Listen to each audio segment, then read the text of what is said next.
కొంతమంది అంటారు ఎందుకంటే విజిల్ వేస్తున్నారు, కొంతమంది అడుగుతారు ఎందుకు విజిల్ వేస్తారు, విజిల్ వేయొద్దని చెప్పండి. వాక్య జ్ఞానం కలిగిన నాకు ఆ విజిల్లో ఉన్న శబ్దంలో ఉన్న స్వరంలో ఉన్న విలువ ఎరిగిన నాకు వేయొద్దని చెప్పలేను. I'll be truth.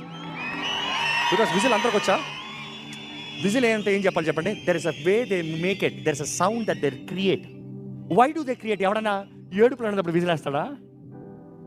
ఎవరికి విజిల్ కొడతావు నువ్వు? విజిల్ కొట్టడం వచ్చా ఇక్కడ?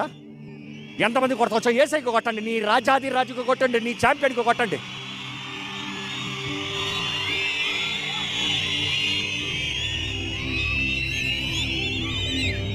విజిల్ కొడతాను రాని వారందరూ మీలో నుండి, మీ స్వర మండలాల్లో నుండి ఒక ఆనంద ధ్వని గట్టిగా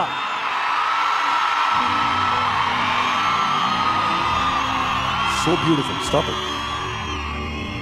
ఒక క్రికెట్ మ్యాచ్లో నీ విక్టర్, నీ మ్యాన్ ఆఫ్ ది మ్యాచ్, లేకపోతే నీ ఫేవరెట్ బ్యాట్స్మెన్ సిక్సర్ కొడితే ఈ శబ్దాలు చేస్తావు, నువ్వే చేస్తావు. కానీ దేవుని సన్నిధిలోకి వచ్చినప్పుడు నీ కొరకు దేవుడు చేసిన కార్యానికి దేవుణ్ణి చేరప్ చేయంటే ఇది అవసరమా?